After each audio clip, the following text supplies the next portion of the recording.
আসসালামু আলাইকুম ওয়া রাহমাতুল্লাহি ওয়া বারাকাতুহু। মেডিকেল টেক বিডির যারা অডিয়েন্স আছেন এবং যারা নতুন 2025-26 সেশনে আইসটিএমএস ভর্তি পরীক্ষা দিবেন বা সংকল্প করেছেন আপনারা পরীক্ষা দিবেন। সো যারাই ভিডিওটা দেখেন না কেন সবাইকে জানাই আন্তরিক শুভেচ্ছা এবং অভিনন্দন আমাদের আজকের এই লেকচারটিতে।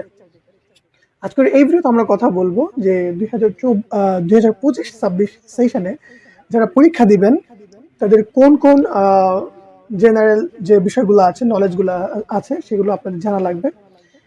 যে বিষয়গুলো আপনার না জানলে হবেই না, সেই টোটালি সবকিছু আপনাদের কে এক্সপ্লেন করব।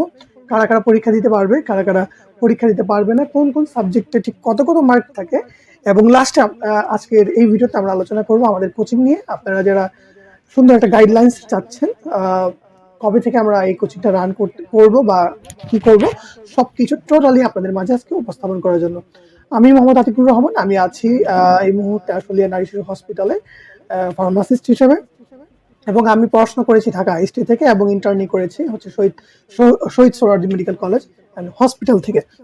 এই সংক্ষিপ্ত আমার পরিচয়, এবং মেডিকেল টেক বিডির আমি ওনার অ্যান্ড ফাউন্ডার। তো আজকে এই ভিডিওতে আমরা বেশি কথা না বাড়িয়ে আমরা যে বিষয়গুলো নিয়ে আলোচনা করব সেটা হচ্ছে 2025-26 সেশনে 2025-2026 সেশন নিয়ে। তো কি কি পরিবর্তন থাকছে বা কি কি পরিবর্তন থাকছে না বা আগের মতোই রয়েছে, সেই টোটাল সবকিছুই আলোচনা করার জন্য আজকের এই ক্লাসটি আপনাদেরকে মনোযোগ দিয়ে দেখতে হবে। আজকের এই ভিডিওতে আমরা বেসিক্যালি যারা হচ্ছে 2020 সাল পর্যন্ত পরীক্ষা দিয়েছেন তারা অ্যাপ্লাই করতে পারবেন কিনা। অনেকেই ভাবছেন যে 2020-এও যদি আমি পাস করে থাকি তারা ভর্তি পরীক্ষা দিতে পারবো। বিষয়টা একদমই সেরকম না। এই আইএসটির যে বিষয়টা আছে সেটা হচ্ছে আপনি এসএসসি পাশের সর্বোচ্চ 5 বছর পর্যন্ত আপনি পরীক্ষা দেওয়ার সুযোগ থাকছে। তার মানে হচ্ছে আপনি যদি 2020-এ পাস করেন তাহলে হচ্ছে 2020, 21, 22, 23 অ্যান্ড 24, মানে 24-এ আপনার লাস্ট ইয়ার ছিল।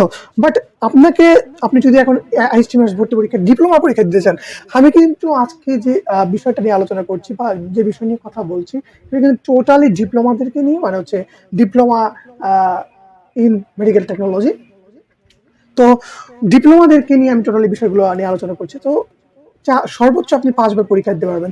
তার মানে হচ্ছে আপনি যদি 2025-26 সেশনে পরীক্ষা দিতে চান তাহলে আপনার মানে হচ্ছে সর্বশেষ এসএসসি পাশের সাল হতে হবে 2021, মানে হচ্ছে 2021 সালে যদি আপনি হচ্ছে পাশ করে থাকেন, 2021 সালে যদি আপনি পাশ করে থাকেন তাহলে অবশ্যই আপনি পরীক্ষা অংশগ্রহণ করতে পারবেন। বা 2019 যদি হয়ে থাকেন বা 2020 যদি হয়ে থাকেন তারাও কিন্তু এই পরীক্ষায় মানে হচ্ছে অ্যাপ্লাই করার সুযোগ থাকছে না।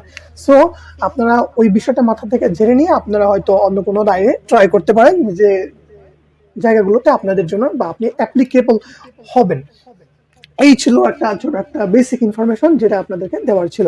দ্বিতীয়ত হচ্ছে যে এই পরীক্ষা দেওয়ার জন্য পরীক্ষার যে প্রশ্নপত্র হয় সেই পরীক্ষার প্রশ্নপত্রের মান বন্টন বা পরীক্ষা কবে হতে পারে সেটা একটু পরে আসছি। তার আগেই আমি আপনাদেরকে যে বিষয়টা জানাতে চাচ্ছি সেটা হচ্ছে যে পরীক্ষার যে প্রশ্ন মান বন্টনটা আছে সেটা হচ্ছে আমি আপনাদেরকে একটু দেখাচ্ছি। আমি দূরে গেলে একটু হয়তো ভালো ফোকাসিং এটা হবে। তো পরীক্ষার যে মান বন্টনটা আছে, আপনারা জানেন যে কয়েকটি সাবজেক্টের উপর আমাদের এই পরীক্ষাটা হয়। মানে হচ্ছে কয়েকটি সাবজেক্ট, যে আপনারা যে এসএসসি তে আপনাদের সাবজেক্টগুলো আছে এই সাবজেক্টের বাইরেও আরেকটা সাবজেক্ট আছে। আপনাদেরকে বাংলায় হয়, ইংরেজিতে হয়, এবং হচ্ছে ম্যাথ থাকে, ফিজিক্স, কেমিস্ট্রি এন্ড বায়োলজি। আরেকটা বেসিক ইনফরমেশন আপনাদেরকে দিয়ে রাখি, সেই বেসিক ইনফরমেশনটা হচ্ছে আপনার যদি এসএসসি মানে হচ্ছে কারিকুলাম থাকে, কোর্স কারিকুলাম, আপনার যদি কোর্স কারিকুলামের মধ্যে আপনার যদি বায়োলজি সাবজেক্টটা টোটালি বাদ থাকে, অর্থাৎ হচ্ছে আপনার এসএসসিতে আপনার বায়োলজি ছিল না, তাহলে কিন্তু আপনি এই পরীক্ষায় অংশগ্রহণ করতে পারবেন না। তার কারণে মোটা দাগে দেখানো হয়েছে যে বায়োলজি যাদের হচ্ছে এসএসসিতে ছিল না তারা কিন্তু এই পরীক্ষায় অ্যাপ্লাই করতে পারবে না, বা অ্যাপ্লাই করলেও সুযোগ থাকছে না পরীক্ষা দেওয়ার। তো ওইটা মাথায় রেখেই আপনারা অ্যাপ্লাইটা করবেন যে বায়োলজি না থাকলে কিন্তু আপনি অ্যাপ্লাই করতে পারবেন। তার কারণটা হচ্ছে বায়োলজিতে কিন্তু আপনাদের কোশ্চেন হয়। তার মানে হচ্ছে আমি যদি একটু মান বন্টনটা একটু দেখাই যে বাংলা, আমি একটু লিখে দিচ্ছি, বাংলাতে থাকে মোট 15 মার্ক, ইংলিশে থাকে হচ্ছে আপনাদের 15 মার্ক, তারপর হচ্ছে ম্যাথে থাকে হচ্ছে 15 মার্ক। তারপর হচ্ছে ফিজিক্স ফিজিক্সে থাকে হচ্ছে 15 মার্ক। কেমিস্ট্রিতে থাকে হচ্ছে 15 মার্ক অ্যান্ড জেনারেল নলেজ। আচ্ছা, বায়োলজিতে থাকে হচ্ছে বায়োলজিতে থাকে হচ্ছে 15 মার্ক অ্যান্ড দেন হচ্ছে জেনারেল নলেজ বা জিকেতে থাকে হচ্ছে 10 মার্ক। মানে হচ্ছে আপনার টোটালি আপনি যদি এই পরীক্ষাটা দেন, আমি একটু সরে যাচ্ছি, টোটালি যদি আপনি পরীক্ষাটা দেন তাহলে ভার্সিটি একটা ফিল আসবে। তার কারণটা হচ্ছে এই জেনারেল নলেজটা কিন্তু আপনাদের এসএসসির কোর্স কারিকুলামের মধ্যে নাই, বাট এটাও এখানে এসে বসে আছে। আপনার জাস্ট আপনি যখন পরীক্ষাটা দিবেন সেই পরীক্ষার মধ্যে কিন্তু আপনার জেনারেল নলেজ থেকে কোশ্চেনটা থাকবে। সো আশা করছি আমি এই বিষয়টা আপনাদেরকে বুঝাতে পারছি যে কোন কোন সাবজেক্ট থেকে মূলত কোশ্চেনগুলো হয়। আপনারা একটু দেখে নেন, আমি একটু সরে যাচ্ছি, যে কোন কোন সাবজেক্টে বাংলায় থাকে। বাংলাতে 15 মার্ক, ইংরেজিতে 15 মার্ক, ম্যাথে 15, physics, chemistry, biology and GK. আচ্ছা, ভিডিও করছি, ইনফরমেশন দিচ্ছি, তার মাঝে মাঝে একটা কথা আপনাদেরকে বলে নিই। যারা হচ্ছে 2025-26 সেশনে আপনারা পরীক্ষাটা দিবেন, তাদের জন্য আমরা প্রতি বছরই কিন্তু একটা করে কোর্স রান করে থাকি বা একটা কোর্স পরিচালনা করি। সেই কোর্স যদি যারা হচ্ছে এনরোল করতে চান, অর্থাৎ কোচিংয়ে যারা অ্যাড হতে চান, তারা হচ্ছে আমাদেরকে নিচে কমেন্ট করবেন, আমরা হচ্ছে আপনাদের গ্রুপের লিঙ্কটা দিয়ে দিব। আপনারা গ্রুপের লিঙ্ক জয়েন হয়ে থাকতে পারেন অ্যান্ড দেন হচ্ছে আমরা যখন কোর্সটা পরিচালনা করব বা হচ্ছে যখন টার্ম দিব স্টুডেন্ট, তখন যাতে আপনারা অ্যাড হয়ে যেতে পারেন। আমাদের কোর্সের যে ফি একদম খুবই কম এবং গত বছর আলহামদুলিল্লাহ 100+ স্টুডেন্ট আমাদের কোচিং থেকে চান্স পাইছে। সো ঢাকা আইএসটি বলেন, রাজশাহী আইএসটি, রংপুর আইএসটি, ঝিনাইদহ এবং ম্যাথসের যে স্টুডেন্টগুলো আছে সবার জন্য কিন্তু একই কোশ্চেন। তার মানে হচ্ছে আইএসটি এবং ম্যাথসের কি কোশ্চেন কি আলাদা হয়? না, আইএসটি যে কোশ্চেন ম্যাথসেরও সেম কোশ্চেন। তার মানে হচ্ছে কোশ্চেনের কোনো তফাৎ নাই কিন্তু। আইএসটির যে কোশ্চেন ম্যাথসেরও same question. Medical assistant training school maths, আইএসটির ইনস্টিটিউট অফ হেলথ টেকনোলজির যে কোশ্চেনটা আছে সেটা কিন্তু টোটালি মানে হচ্ছে একই প্রশ্নে একই সময়ে 1 ঘন্টার একই প্রশ্নে কিন্তু সবার জন্য পরীক্ষাটা হচ্ছে। তাহলে আমরা কিন্তু বেসিক এই ধারণাটা পেয়ে গেলাম। তো এরপর যে বিষয়টা আমি আপনাদেরকে বলতে চাই সেটা হচ্ছে যে পরীক্ষাটা কবে নাগাদ হচ্ছে। ভিডিওটা লং করতে চাচ্ছি না আজকে। পরীক্ষাটা কবে নাগাদ হচ্ছে? পরীক্ষাটা হচ্ছে মূলত এসএসসির পরের যে সার্কুলারটা হয়।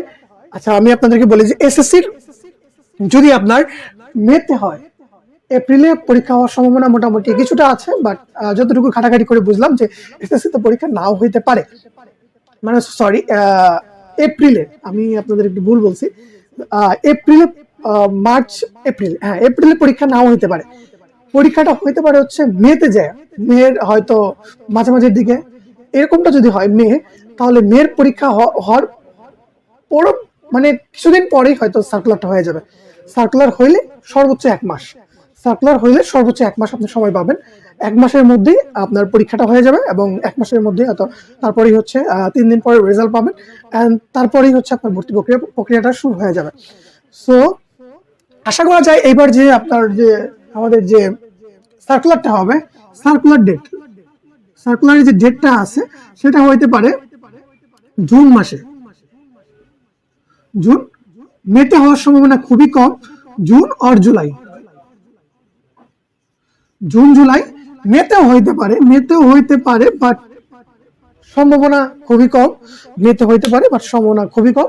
বাট আমরা হাইলি মানে হচ্ছে এক্সপেক্ট করতেছি যে জুন অথবা জুলাইয়ের মধ্যে কিন্তু আইএসটি ভার্সিটির পরীক্ষাটা আছে সেটা কিন্তু হয়ে যাবে আশা করা যায়।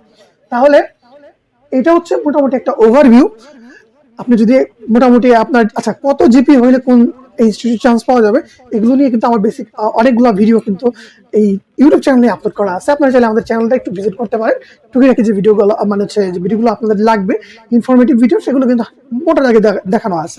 So Dhaka IST, Rajshahi IST, এইসব যে আইএসটি গুলো আছে সেই আইএসটি আপনার যে জিপিএটা আছে সেটা কিন্তু অনেকটা ম্যাটার করে সাবজেক্ট ওয়াইজ। যেমনটা হচ্ছে ঢাকা আইএসটিতে প্রচুর পরিমাণ কম্পিটিশন হয়। তারা কি কম্পিটিশন করে কোন সাবজেক্টটা নিয়ে? বেসিক্যালি কয়েকটা সাবজেক্ট নিয়ে কিন্তু কম্পিটিশনটা হয়। যেমন হচ্ছে ল্যাবরেটরি সাবজেক্টটা, এই ল্যাব যে ডিপার্টমেন্ট আছে, ল্যাবরেটরি মেডিসিন সাবজেক্ট আছে, এইটা নিয়ে কিন্তু অনেক কম্পিটিশন হয়। ল্যাবরেটরি যে সাবজেক্টটা আছে এই সাবজেক্টটা নিয়ে মোটামুটি ভালো কম্পিটিশন হয়। এরপর হচ্ছে রেডিওলজি যে সাবজেক্টটা আছে এই সাবজেক্টটা নিয়ে কিন্তু প্রচুর পরিমাণ কিন্তু কম্পিটিশন হয়। তার মানে হচ্ছে এই ল্যাব অ্যান্ড রেডিওলজি এই দুইটা সাবজেক্টের সিট কখনোই ফাঁকা থাকে না, এবং ওয়েটিং থেকেও টানলেও দেখা যায় যে হচ্ছে 10 থেকে 15 হাইস্ট, বাট 15 দিকে যায় না, বাট এই 10 পর্যন্তই কিন্তু মানে হচ্ছে একদম ম্যাক্সিমাম হয়তো তারা হচ্ছে ভর্তি বাতিল করে অন্য কোথাও ভর্তি হয়। তাহলে এই ডিটেলস যে ইনফরমেশন গুলো আছে, ডিটেলস যে ইনফরমেশন গুলো আছে, এগুলো সবগুলোই কিন্তু আপনার কাজের। এবং হচ্ছে বেসিকলি কিন্তু আমার যখন কোচিংটা হয় তখন কিন্তু আমি কিন্তু বেশ কয়েকটা সাবজেক্ট নিজে দেখি, এবং এই সাবজেক্টগুলো কিন্তু আমি নিজেই ক্লাস নেই। যেমনটা হচ্ছে আপনাকে আমি পড়াবো হচ্ছে মাঝে মাঝে বাংলা পড়াবো, ফিজিক্স পড়াবো, কেমিস্ট্রি পড়াবো, এন্ড বায়োলজিটা আমি নিজেই পড়াই, এবং মাঝে মাঝে আমি ম্যাথ ক্লাসও নিই। সো এই যে সাবজেক্টগুলো আছে এই সাবজেক্টগুলো কিন্তু আমি নিজে তত্ত্বাবধানে রাখি, এবং আমার এই চ্যানেলে আলহামদুলিল্লাহ অনেক অনেক টিচার প্যানেল আছে, মানে হচ্ছে টিচার প্যানেলে অনেক শিক্ষক আছে আলহামদুলিল্লাহ, তারা কিন্তু রেগুলার ক্লাসগুলো নেয়। সো যারা হচ্ছে আমাদের সাথে যোগাযোগ করতে চান তাদের জন্য আমি নিচে কিন্তু স্ক্রিনের মধ্যে নাম্বারটা দিয়ে দিব। যারা হচ্ছে যোগাযোগ করতে চান তারা হচ্ছে ওই স্ক্রিনের যে নাম্বারটা আছে ওই নাম্বারে আমার সাথে যোগাযোগ করতে পারেন। এন্ড কবে নাগাদ পরীক্ষা হচ্ছে এটার উপরে আসলে ডিপেন্ড করবে, এবং হচ্ছে আমরা চাচ্ছি যে ঈদের পরে আপনাদের জন্য কিছু একটা করার জন্য। এর জন্য আপনাদের যে উচিত, আপনাদের যে করণীয় সেটা হচ্ছে আমাদের এই চ্যানেলটাতে সাবস্ক্রাইব করে, এন্ড দেন হচ্ছে আমি যে গ্রুপের লিঙ্কটা আপনাকে দিব, আপনি অবশ্যই কমেন্ট করলে গ্রুপের লিঙ্কটা পাবেন। ওই লিঙ্কে দিলে আপনি ওই লিঙ্কে জয়েন করার পরে ইনশাআল্লাহ আপনি কিন্তু আমাদের মাঝে যুক্ত হইতে পারবেন। সো এগুলো হচ্ছে বেসিক কথাবার্তা। রমজান চলতেছে, সবাই অনেক ব্যস্ত সময় পার করছেন, বেশি কথা আমিও বলতে চাচ্ছি না, আমিও আপনাদের প্রতি সদয় হয়ে ভিডিওটা লং করছি না। নেক্সট কোনো ভিডিওতে আপনাদের জন্য একটা ডেমো ক্লাস আমি দেখাবো যে কিরকম কোয়েশ্চেন গুলো আপনাদের জন্য হয়, ওই কোয়েশ্চেন গুলো আপনারা যদি দেখেন তাহলেই বুঝতে পারবেন যে আইসিটিভার্সের কোয়েশ্চেন গুলো মূলত কেমন হয়। সো এতটুকুই আজকের এই ভিডিও, এবং হচ্ছে যারা হচ্ছে আমাদের আজকের এই ভিডিওটা নতুন দেখলেন আপনারা আমাদের চ্যানেলটা সাবস্ক্রাইব করে এবং বেল আইকনটিতে ক্লিক করে পাশে থাকবেন। দেখা হচ্ছে পরবর্তী কোনো ভিডিওতে। আসসালামু আলাইকুম ওয়া রাহমাতুল্লাহি ওয়া বারাকাতুহু।